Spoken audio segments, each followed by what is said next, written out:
All right, good evening, ladies and gents. I love the nasally tone of my voice as it comes in from my home and not my studio, by the way. But listen, it's postseason baseball time, so there's no reason why we shouldn't be highly energetic at this point. Dalton Brown is here with me, as he always is on every Monday.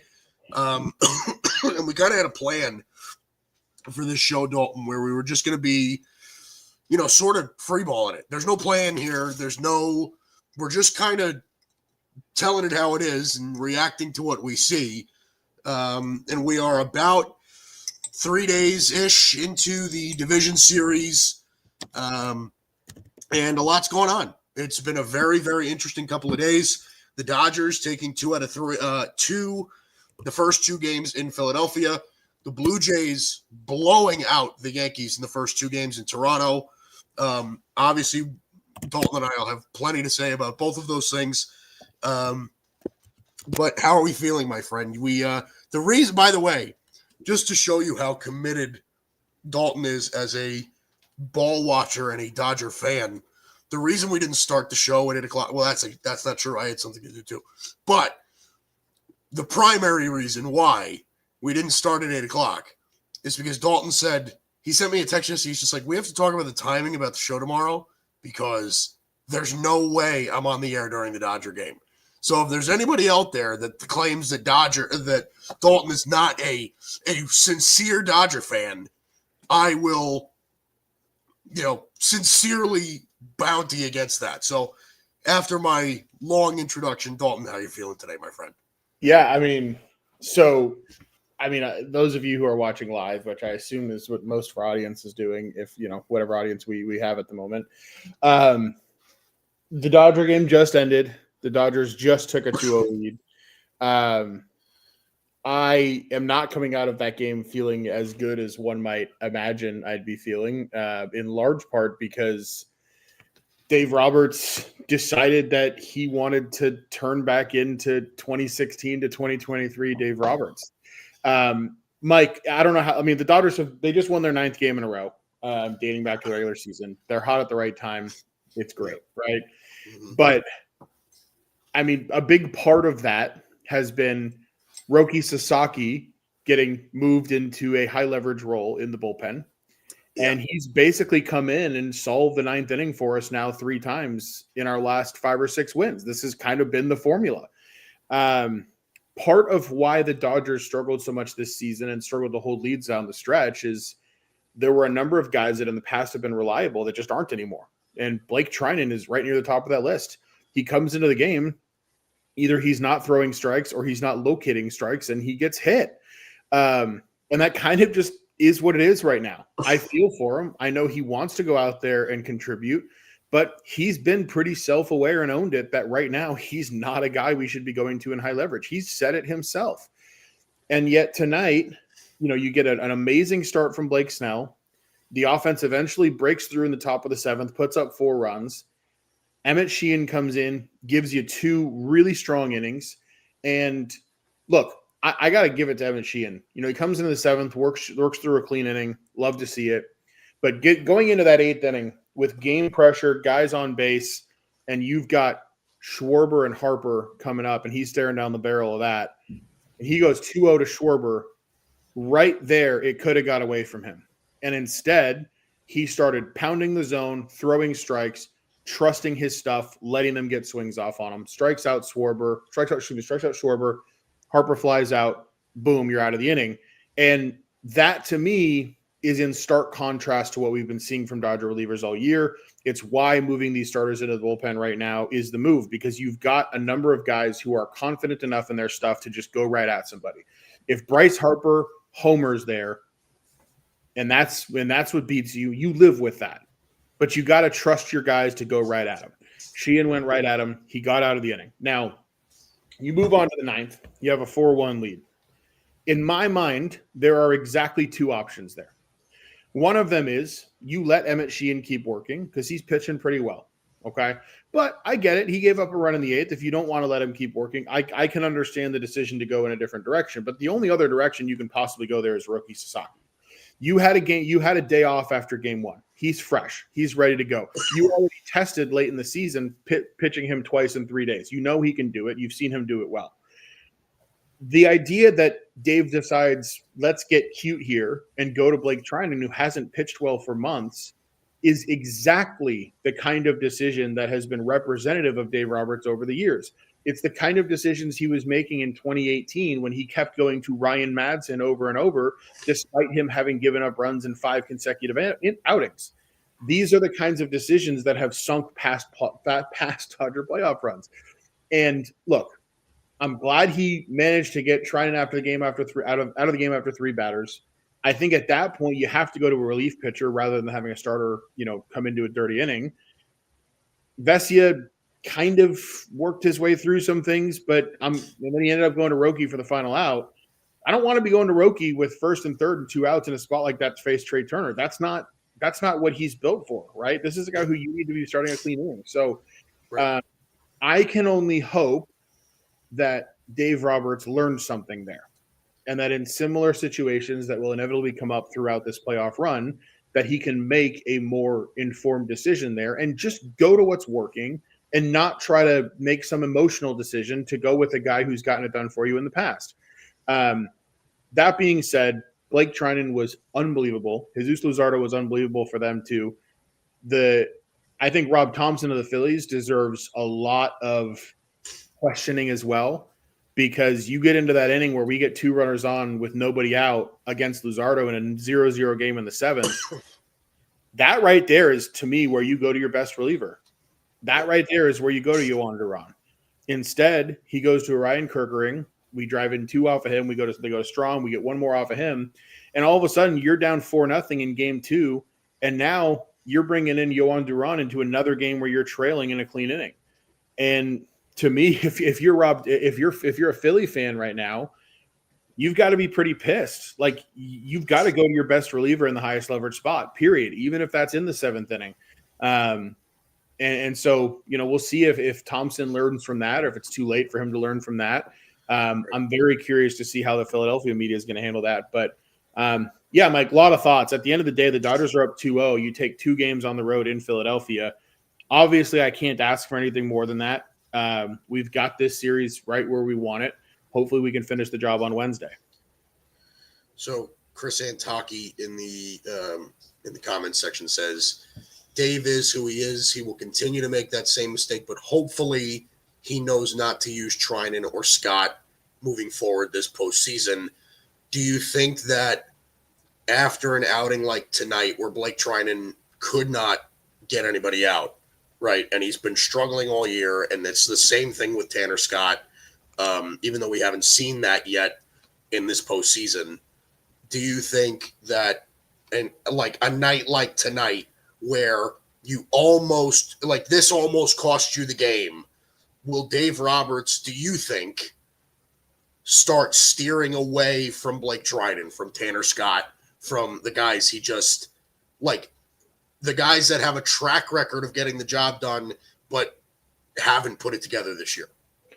I mean, there's a very hopeful side to me that would like to believe that tonight the Dodgers got a huge blessing, which is a wake-up call to Dave Roberts without actually losing the game. Yeah. I really want to believe that. I've watched this for a decade with him now, though, right? Like, he doesn't typically learn from these things. And it's really funny. I tend to get a little beside myself on Twitter during these games on my personal account. And I'm sitting there and I tweeted when he let Emmett Sheehan finish that inning, I tweeted, this is the growth from Dave Roberts that we've been wanting, right? Him trusting Sheehan to get through that inning, Sheehan delivering and throwing strikes there. I'm like, this is the growth with him that we didn't see from 2016 and 2023. And then almost as if it was like in response to me, he just goes, nope, I haven't learned anything. So I'm far from a believer that this is all of a sudden going to be the lesson that he needs, but there's a world where he does make that decision. So I'm really hoping that that's the case. Yeah. Well, hey, listen, I think obviously if you're a Dodger fan right now, I think you have to be cautiously elated, I think at this point is how I would put it. The Phillies are a very good baseball team. They're a very, very good baseball team that is, and you and I have talked about it at length, where you and I both feel that the Phillies, even with the Zach Wheeler injury, right, this was a team that was built for the postseason. They had a nice deadline, right? Bringing in Yohan Duran was something that was massive for the back end of their bullpen. And this is a lineup that gets after you. This is an environment that can get after you. Mm-hmm. And for the Dodgers to be able to conquer that in Philadelphia, now you go back to LA for 2 more to try to seal up that series. I could very easily see this resulting in a sweep, which is like really something. Because at this point, you're going to Yamamoto game 3, and they right. use their best 2 starting pitching bullets. Like Aaron Nola does not intimidate me. Yeah, well, at this point in his career, he probably shouldn't. But yeah, I mean, you certainly have the edge in that department. But listen, I'll say it till I'm blue in the face. I mean, I think this is kind of what we were preparing for with the Dodgers as a whole, is that if they're healthy and they start playing well at the right time, which it seems like they have, this is, like you said, fully operational Death Star sort of stuff, right? So as long as you don't throw away games, which, again, in this case, you almost did, right? Then I think you're going to be fine. So, yeah, I have all the faith in the Dodgers in the world. I still think they're the favorite for the World Series. By the way, this game going on right now between the Cubs and the Brewers is kind of insane already. Yeah. So the Cubs, Seiya Suzuki hit a 3-run bomb in the top of the first inning, and then the Brewers answered in the bottom of the first with 3 runs of their own, with an Andrew Vaughn 3-run home run. So that series is something to watch. Excuse me. Obviously, with the Brewers having the 1-0 lead in that series. Let's talk about the Yankees. So here's the thing. I've said before that I am not a genuine believer in the Blue Jays. Now I kind of think I am. Like, they and listen, the Blue Jays have owned the Yankees all season long. Let's not pretend like that's a secret, okay? The Blue Jays have had the Yankees number. If you're a team that plays baseball in the AL East, you have a winning record against the Yankees. Maybe not the Orioles, but I think everybody else pretty much does. That's why I was scared in the wild card series, and especially after the Yankees lost game 1 of the wild card series. I'm like, this is going to go exactly how I thought it would go. And then you got a great performance out of Carlos Rodon, and that game turned out very well. And then Cam Schlittler did something historic in game 3 of that of that wild card series, which, I mean, if that doesn't give you hope for the future of that kid, I don't know what does. In his first playoff appearance, shoving like that in a way that almost nobody else has in playoff history is unbelievable. Here's one of the things that I want to address about the Blue Jays as a whole. I think they take the cake for quite possibly the cockiest baseball team I've ever seen in my whole life. I'm being dead serious. I know you are. You haven't won shit. You haven't won shit. The thing that bothered me the most, I was watching this game. I was watching game 2 with my wife last night. And her and I were both kind of amazed by how, most teams have their thing that they do in the dugout, right? After somebody hits a homer, right? The Mariners have the trident, and then, Shohei had the Shogun hat and everything, like the whole thing, right? The Blue Jays had a jacket where on the back of the jacket had pretty much every country in the world, right? It had Brazil. It had Dominican Republic. It had Canada. It had and literally up and down the jacket, it's just different different I've seen it. Countries around the world. Do the Blue Jays think they're the international ambassador of baseball for the entire world because they don't play baseball in the United States? Is that what they think they are? Like, who the fuck do you think you are? Like, you guys, listen, congratulations on owning the Yankees. If you want to talk shit about the Yankees, talk shit about the Yankees. I don't care. Okay? But you have one good season this year, right? Dalton, we've had this show. This is the second year we've done this show. Okay? Last year, we berated the Blue Jays for being as disappointing as any team in baseball has been over the last half decade.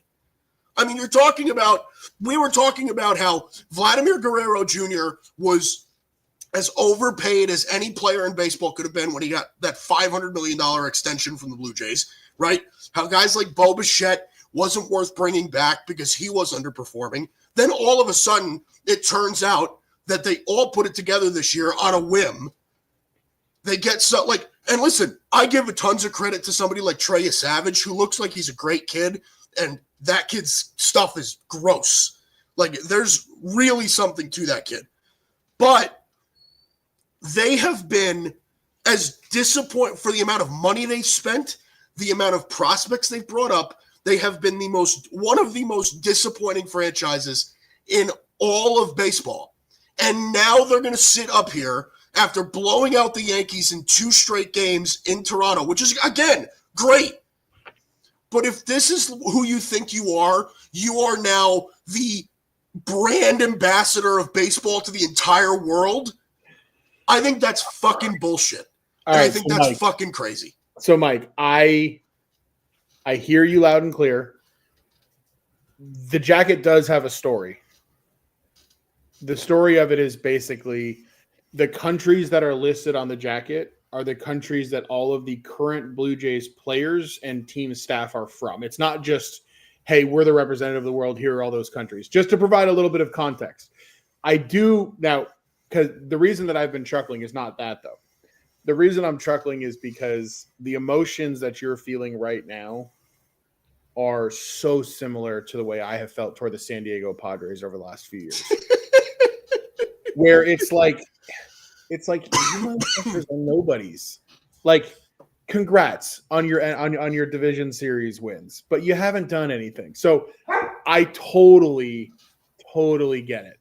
Now, I think the jacket's cool.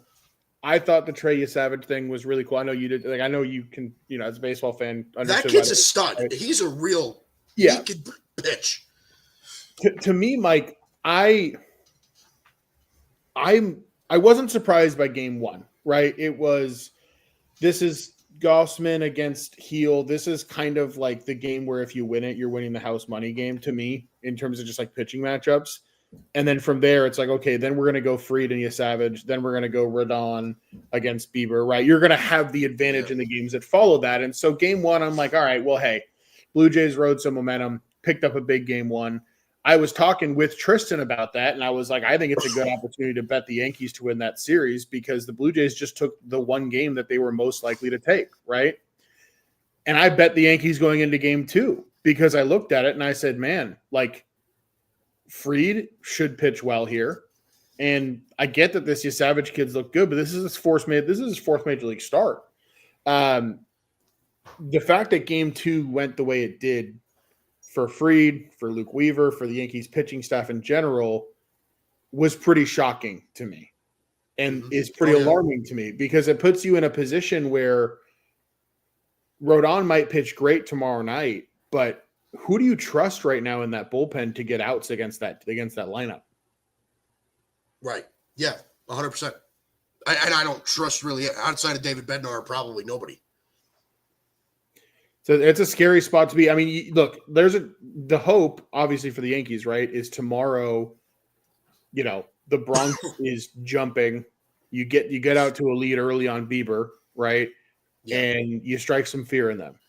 the advantage of a 5-game series is this is not like you're down 3-0 to the Dodgers in the World Series. Like, this can happen.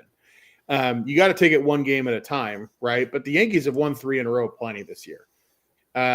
So I agree with the comment there, right? Hold hope. I don't think it's over. But I think like it's going to come down to, can you put up 3 or 4 runs early in game 3? If you can do that, you can change the tide. I think there's a real so here's the thing. The hopeful side in me thinks this series can go 5, right? Like, if I was like putting my best analytical foot forward, I would say the Yankees win, because despite the fact that the Blue Jays have owned the Yankees this year, the Yankees are 4-2 against the Blue Jays at Yankee Stadium, right? So that's a portion of this that I want to touch on. But I also think that we've seen it evident, obviously, last year. You obviously were witness to this as well, where, like, if Rodon gives up a first-inning homer or something like that and it's 2-0 after 1, I think the series might be over at that point.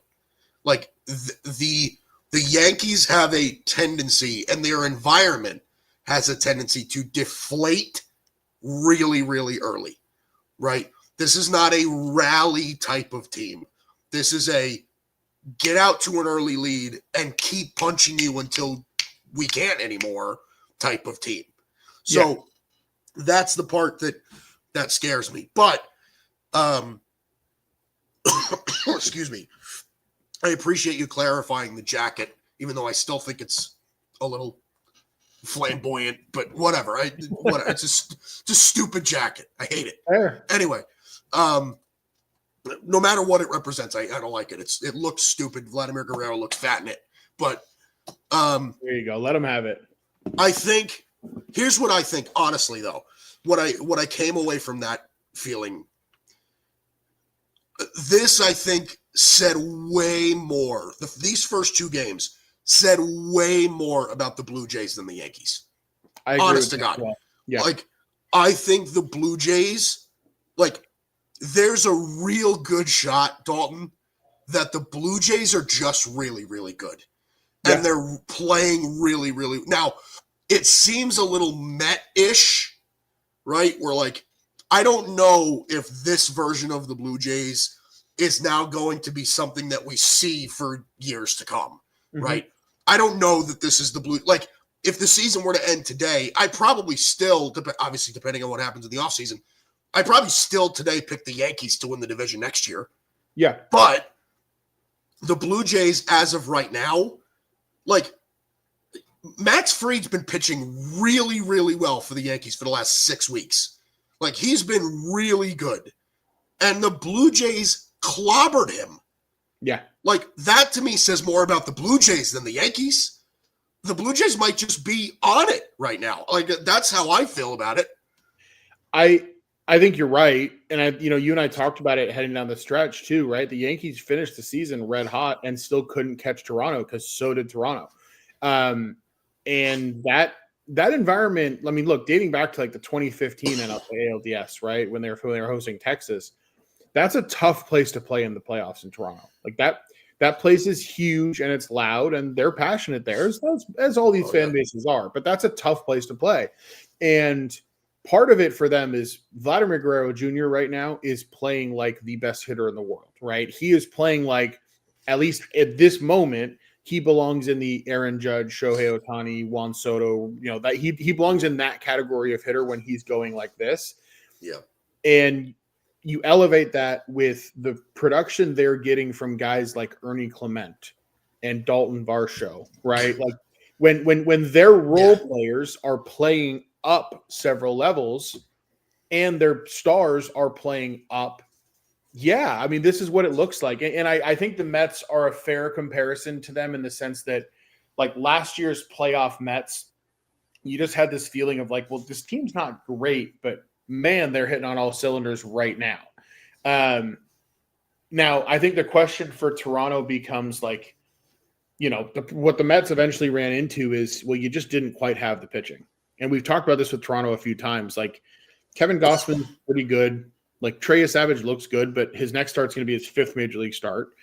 And after that, it's Bieber, it's Bassett. I mean, it's Barry, it's Barrios. Like none of these guys are aces.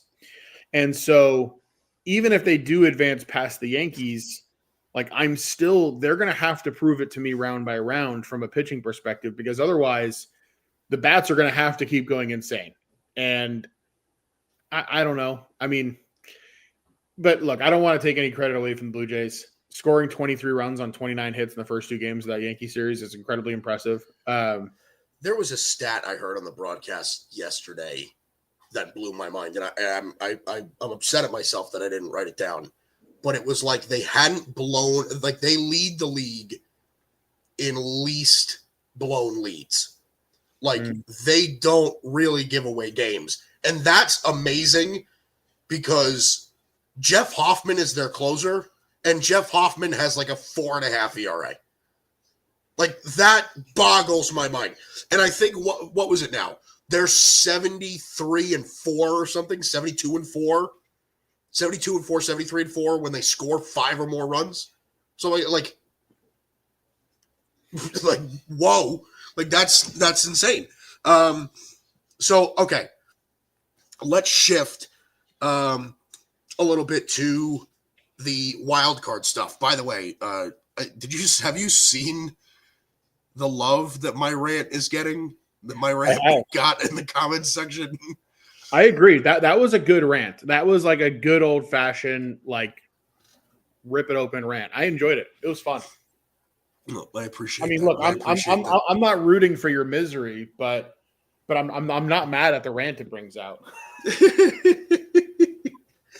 Let's give Tristan some love. Let's talk about his Guardians, right? Yeah. So the Tigers kind of showed up in that series. They really did. And you really felt also, by the way, that series was, excuse me, that series was going to get interesting because the Tarek Skubal start in that series didn't feel like a for sure win for a while, right? No. So you kind of felt that way. How did you feel coming away from that series? Obviously, it was win for the Tigers in Cleveland. How did you feel coming away from that series? Really about both teams, especially the Guardians who are now out, but especially the Guardians. Yeah, I mean, I don't feel that. I mean, I'll put it this way: like, I kind of, because I spent the weekend with Tristan in Nebraska. We went out to a Nebraska football game, and we had a lot of time to talk about it. And my feeling on it is that series was kind of played in reverse, in the sense that, like, Game 3, the Tigers had the beginning. Game 2, Cleveland had the beginning, and it was kind of just like, okay, those were the 2 punches that the teams threw, right? Right. Yeah. Where that series was won was in Game 1, and obviously Skubal was a big part of that, but Gavin Williams mostly matched him, and that game was hanging in the balance all the way to the end. And I think really, it just came down to 1 or 2 at-bats, 1 or 2 decisions, right? Jose Ramirez getting thrown out at home in the 9th inning. Cleveland had a runner on third with nobody out in the 9th inning with a chance to tie that game. Like, it was right there for the taking. And if Cleveland wins that game, they're probably the team in Seattle that just would have played 2 games in Seattle. I personally didn't come away from that game feeling any differently about either the Tigers or the Guardians. I came away from that game feeling like the Tigers are a bit of an anemic offense that has to win the Tarek Skubal games and then has to just find a way to score runs in the others. And I came away from that game feeling like Cleveland is the same scrappy Cleveland team that they were down the stretch, and they just came up a hit or 2 short. So I would have liked to see a longer series there. I think that's a series that deserved it, especially given the way those teams jostled down the stretch.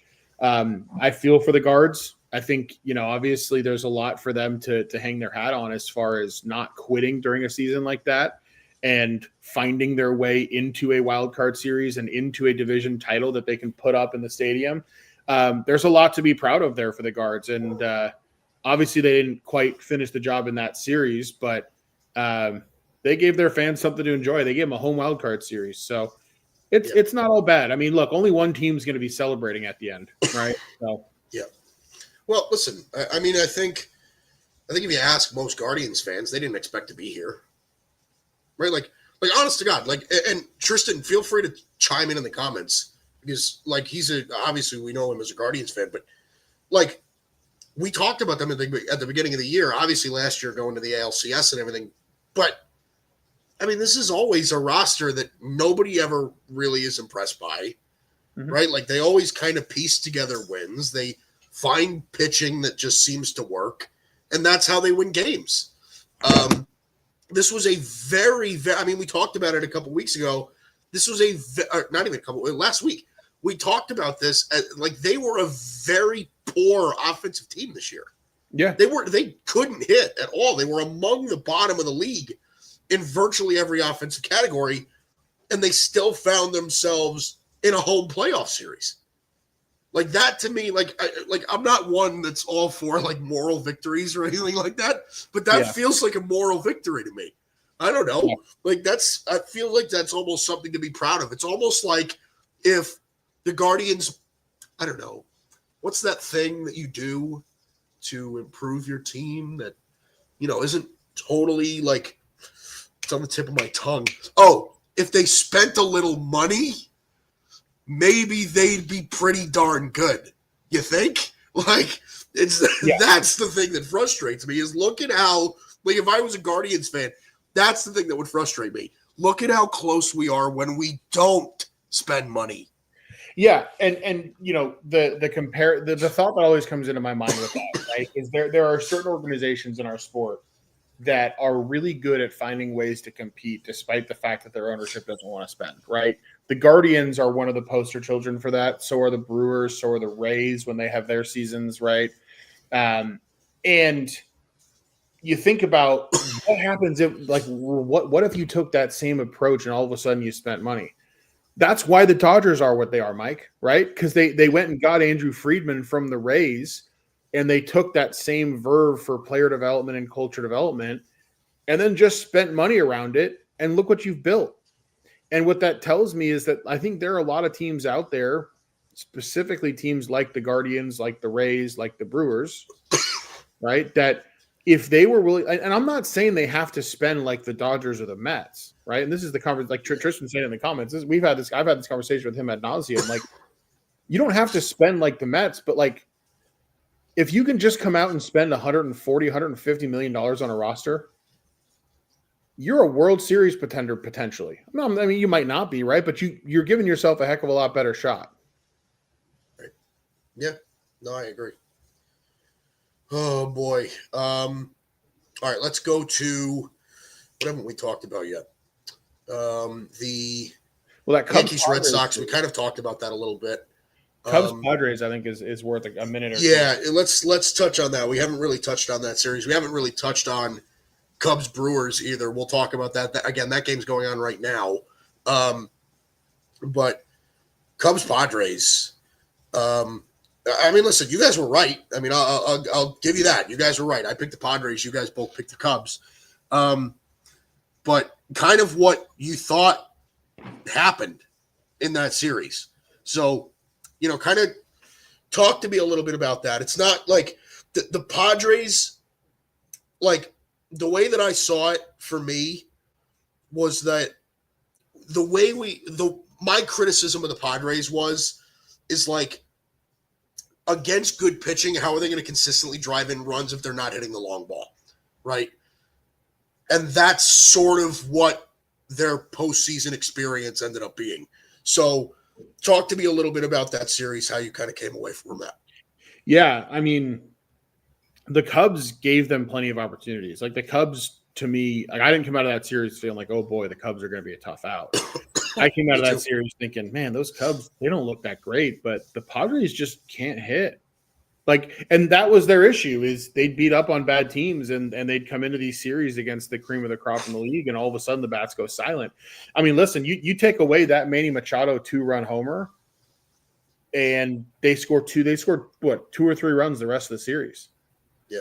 And they came into this series on a 24-inning scoreless streak in the postseason against the Dodgers last year. So it's the same story for them. They've got Machado and Tatis and Arias and Bogarts and all these sexy names, but there's not a lot of production. There's not a lot of production when it matters to match the names, and the rest of the lineup is just not scary. It's just not. And this is why when we talked about this at the deadline, right? It's the same conversation we had last year with the Padres at the deadline. The Padres went and traded away 5 of their top 9 prospects. 5 of their top 9, including arguably the top prospect in baseball in Leo DeVries. What'd you get out of it? What'd you really get out of it, right? Right. Mason Miller's great. He'll be there for a few years and good for them, but that's a relief pitcher. Like, those guys just forget to throw strikes sometimes. So, I mean, I think, Padres fans are like, oh, it's insane to think that you wouldn't want to keep Preller. But like, it's not working what you're doing. Right. And you're already running out of farm pieces to sell. Like, what are you going to do next year when all these problems still exist and you're planning on cutting payroll next year? Yeah. I don't know, man. They're kind of in the spot that they should have been more interested in avoiding. They went all in. They went all in this year on a team that wasn't worthy of it.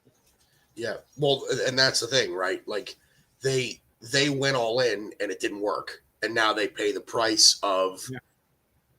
I mean, literally, you could make the argument that no team in baseball has gone more all in than the San Diego Padres. Like, They have sacrificed so much to assemble the roster that they have. And what they came away with was, I mean, in their defense, their bullpen's disgusting, right? Like, their bullpen's pretty gross.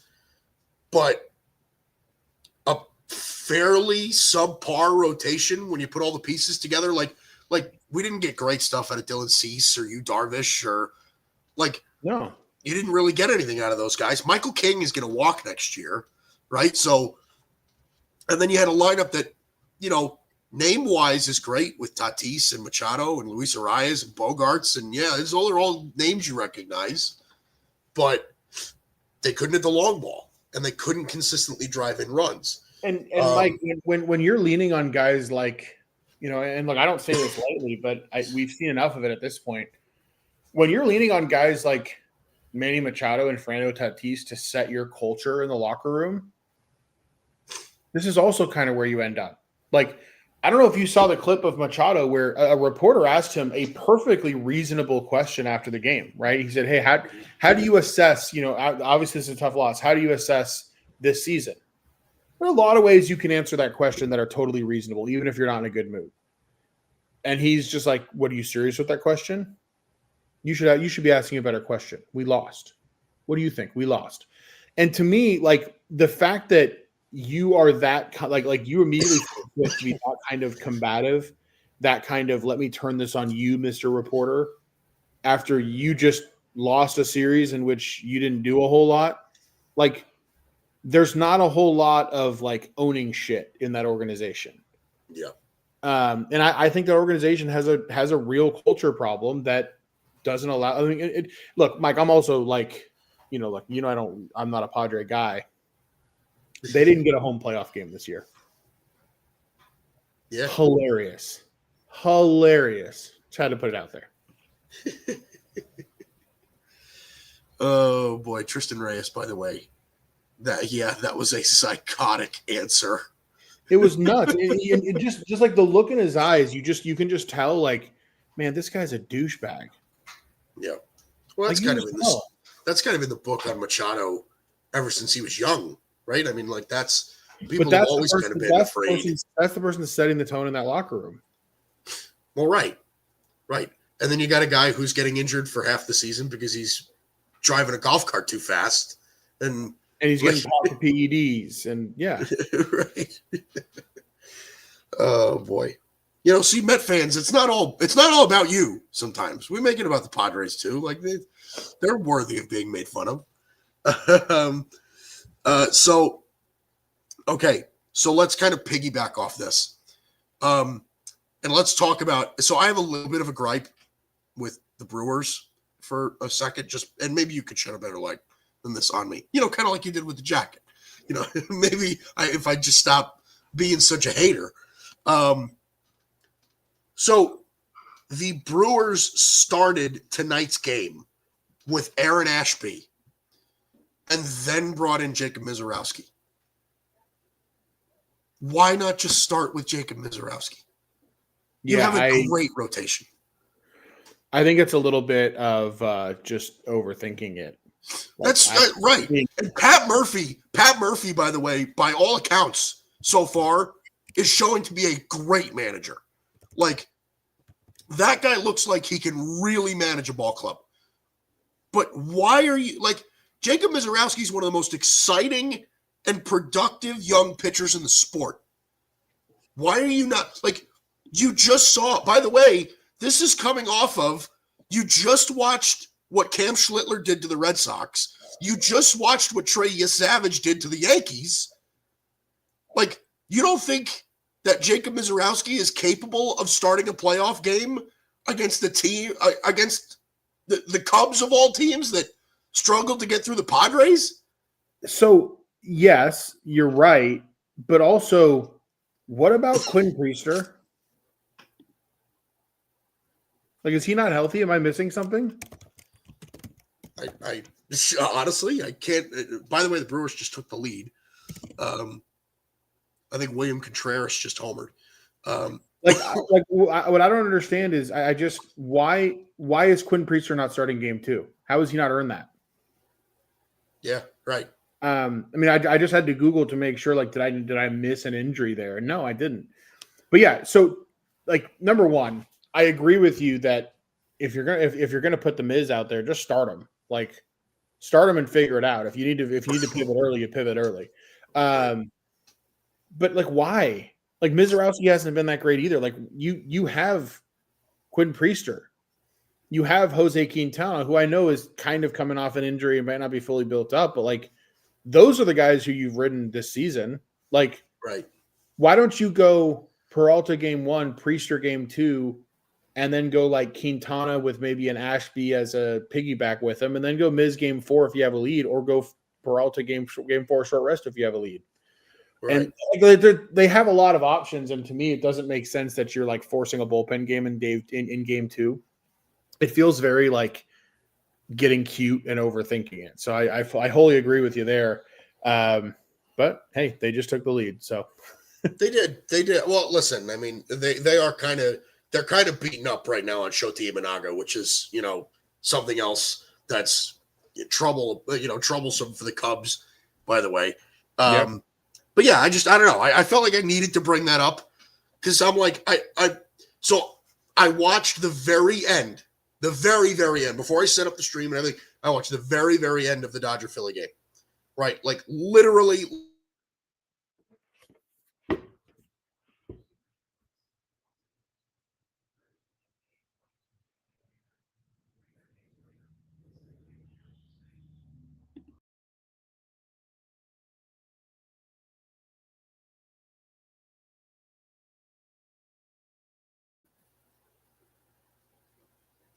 Are we back? Yeah, I don't know what happened there. It froze out for me. Yeah, I don't know. But it looks like we're back now, so I think we're okay. Anyway, excuse me. What I was saying was I watched the very end of the Dodger game, right? Literally, when they brought Roki Sasaki to the game, that's when I turned on the game. Yeah. So I saw that last out, and then the channel flicks to the other game.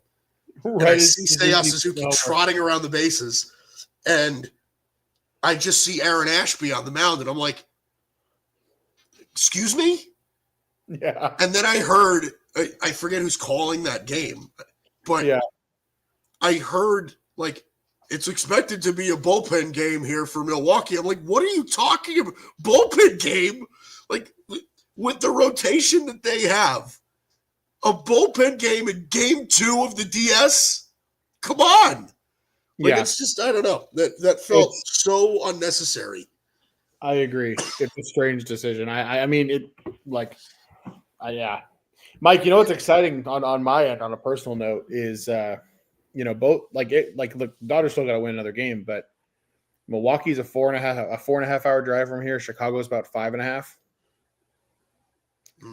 I might need to make a trip if the Dodgers can get me one more win. Just putting that out there. Might need to put the increase the old consumer debt, is what you're saying. Pretty much. Might have to. Also, the Phillies just announced Aaron Nola will start Game 3. Yeah, that's what we expected, right? I mean, I guess that's not what I'd be doing if I were the Phillies. I'll tell you that much. who would you start Game 3? Ranger Suarez. You just threw two lefty starters at the Dodgers who were both really successful in Christopher Sanchez and Jesus Luzardo.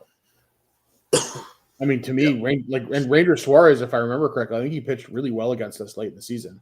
I'm pretty shocked that it's not Ranger Suarez going again, but hey, I'll take it. If they want to throw Aaron Nola, we'll hit Aaron Nola. At Dodger Stadium, yeah, I don't know that I love that. I don't know that I love that matchup for them. Seattle and the Tigers, and then we'll get out of here.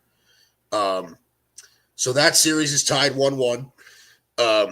The Tigers taking Game 1 of that series, I thought was very, very interesting against George Kirby. Yeah. Really, really interesting series. I don't know, man. What do you think? I mean, like we both talked about it when we were making predictions last week, and we were saying that the Mariners are the most, like, nobody in the American League screams juggernaut, but the Mariners are the most well-equipped to go all the way based on what they have built right now. Do we still feel that way? Like through the two games they've played, what do you think? I mean, I still feel that way on paper, but the takeaway in those first two games is, like, number one, in Game 1, like, you need to go win that game. And their offense is just kind of silent and not doing a whole lot. And then Game 2, now you're facing Tarek Skubal, facing a 2-0 deficit potentially. And I mean, God bless Jorge Polanco for hitting the 2 homers, but without that, I mean, they're not hitting, Mike, is really what I'm getting at. And that's a scary proposition, going to Detroit to play a team that kind of feels like it's playing with house money right now the next two nights. Yeah. And you already threw Kirby at him. You already threw Castillo at him. Woo's not available. Like, this is kind of dicey for them. And they feel similar to the Tigers right now, despite the fact that the rosters don't look similar, where it's just like they kind of look deer in the headlights with the moment right now at the plate. So I'm interested to see if they can come out of that. Otherwise, I mean, there's one team in the AL right now that is hitting the cover off the ball. And I mean, if you ask me in this moment who's going to represent the AL in the World Series, it's the Blue Jays. It's not the Mariners. And I felt pretty good about the Mariners coming in. So, look, maybe they figure it out tomorrow night in Detroit. But, man, they look constipated to me. They look nervous. So it is Logan Gilbert and Jack Flaherty tomorrow. So the Tigers still haven't seen Logan Gilbert. So that's I think, obviously, the way you look at that, the Mariners have the upper hand in that pitching matchup heading into tomorrow in Detroit. So again, we'll see, man. I mean, Jack Flaherty, I mean, we've talked about it also. Jack Flaherty is, he has his moments, but he's also somebody that you could tee up on a little bit. You know what I mean? Like, the Mariners could kind of, I don't want to say catch a break, but catch a break a little bit with Jack Flaherty in the bump. And look, there's a lot of power hitting lefties in that lineup too, right? Yeah. Naylor, Raleigh, like Polanco, like there's a lot of power hitter, power from the left side of the plate, by the way, in that lineup also. For sure. I think the tricky thing is, like, one of those teams to me is going to get real tight. because neither one of those teams are offensive juggernauts. And so like one of them is going to tighten up and just not hit. My worry for the Mariners though, Mike, Logan Gilbert faced Seattle twice this year. And Seattle pushed 5 runs across in 10 innings. Like they got after him a bit. They beat him in the first game. They lost to him in the second game, but they got after him a bit. Right. Flaherty can at least feed off a home crowd. I mean, look, I don't know, man, because you have to figure for Detroit, Skubal's pitching game 5. Yeah. Right? Yeah. So do you think Detroit can take one of the next 2 in Detroit? Because I think they can. They can. And if they do that, they've got like the Mariners are staring down, beat Derek Skubal, your season's over. That's why, to me, I make Detroit a favorite the rest of the way. It's that Skubal in game 5 factor. The Mariners have great starting pitching, but none of them can stand up to that, I don't think. Wow, that's interesting. So as currently constituted right now, you would say the Tigers are the favorite to win that series instead of Seattle. I just feel better about their momentum. Like they went into Cleveland, took 2 out of 3, right? They went into Seattle, salvaged a split. They were feeling really good about themselves, and now they get to come home in front of a raucous home crowd that hasn't gotten to do this in a really long time. They only need to win one of these next 2, because if they can take this back to game 5 in Seattle with Skubal on the mound, you tell me which team's going to be the nervous one. It's not going to be Detroit. Yeah. Right. So yep. that's no, the Tigers at this point, I think, are playing with a little bit of house money. Their season's already been kiboshed, right? Yep. Like they blew a 15.5 game lead in the division. That might have been like, would it be fair to say that, and it might just be a play on words at this point, but would it be fair to say that the best thing that could have happened to the Tigers this season is them blowing the lead in the division? Like them making the playoffs, but blowing the lead in the division, because all the pressure is gone. They are playing. Yeah. They are playing with a happy to be there attitude now. Like, listen, they lost the division. They lost it. Like, it's not like they almost lost it. They lost it. And now they beat the Guardians. They take game 1 in Seattle. I mean, the Tigers are just having fun at this point. Yeah, and part of it, and we've talked about this all season, but you know, this is part of why we've talked about the AL as being wide open. Tristan doesn't like this, by the way. It's disgusting talk. Part of why we've discussed the AL being wide open all season is because none of these teams, except maybe the Yankees, have any intimidation factor, right? Like, Detroit's not going into Seattle and thinking, oh, geez, man, we're going into Philly. We're going into LA to play the Dodgers. Like, there's no team in the AL that gives you that feeling except maybe the Yankees. Yeah. And so, like, you know, Detroit's got to feel good right now. I mean, that Comerica is going to be really fun the next couple nights. That's going to be a lot of fun to watch. I've been to Comerica too. Comerica, by the way, in my eyes, is a very underrated ballpark. That's a great place to watch a game. It looks it. I've walked around the outside of it. I've never been to a ball game there. It's on my list. It is and listen, I went to I don't know. It had to have been a Sunday afternoon game. Like, they were playing like the Nationals or something like that. There were, and this is when the Tigers sucked, right? Like, they had like 9,000 people in the stands. This place was empty. But excuse me. Yeah. It's a beautiful ballpark. It's a beautiful, beautiful ballpark. Tristan says, go back to the Mike rants. I just threw up. Disgusting. Well, so dramatic. It really is. Sucked. They do suck. Wow. Somebody, excuse me. Oh my God. Somebody's a sore loser. Man, oh man. I shouldn't be talking. I am the worst sore loser in the world. Okay. I am an hour and a half into NyQuil, and oh boy, I am going to go to bed. Yeah, go to bed. I am. Geez, you know. So for those of you who don't know me, I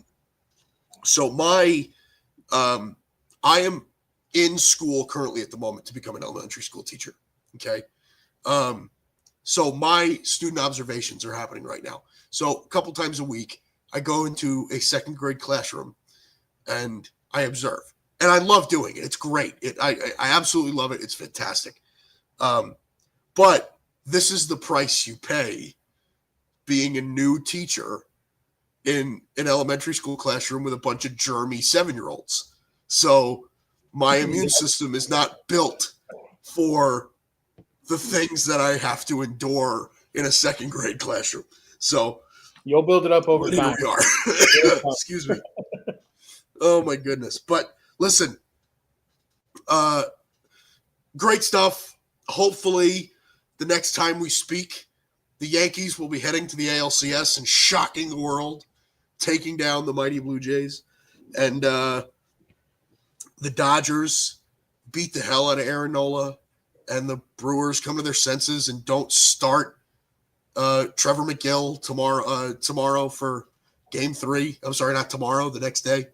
But again, by the next time we speak, I'm sure we'll have lots to talk about as the season is coming to a close. We are getting very, very close. So, yeah. As for Dalton Brown, I'm Mike Guido. Dalton, you have any closing thoughts before we part ways for the evening? It's 10:30 at night. I mean, I'll say this. Next Monday, I plan on the show needing to be similar to this, if anything. If the Brewers win this series and the Dodgers win their series, there's a pretty good chance I will be in Milwaukee and, probably not doing a show Monday, but we'll see. We'll have to play it by ear. If not Monday, maybe we find a different night to jump on for a few minutes and talk playoff ball, but we'll keep people informed and go from there. I kind of like it this way. I don't know. I like it. This show had a very different vibe to it, I think, than ones we've previously had. Just it's less buttoned up. I like it. I don't know. It's a vibe. Again, hopefully you enjoyed. I'm glad for everybody that's tuning in. Thank you to everybody in the comment section. It's been a real pleasure to have you all this season. Again, we'll have more next week as well, depending on the day. Again, we'll figure out what all of that means. But as from Dalton Brown, I'm Mike Guido. This is the Bicoastal Baseball Podcast on the Grid Network. Check out everything on the Grid Network's YouTube channel. Make sure you plug all that. And if, by the way, if you have not yet done it, go to the Grid's website and check out the merch on the website and get yourself stocked up. So try that. Get all that stuff. You can buy. By the way, it's not just Grid stuff. You can buy Bicoastal Baseball stuff on the merch site. We have stuff. I didn't even know we had stuff. We have stuff. Cool. We have stuff. You can buy Bicoastal Baseball stuff. You got swag. Who knew? We have swag, 100%. Can I get Mike's face on a shirt? I don't know that the shop would have that, but I can make that happen if you really want me to. All right. We'll see you guys next week.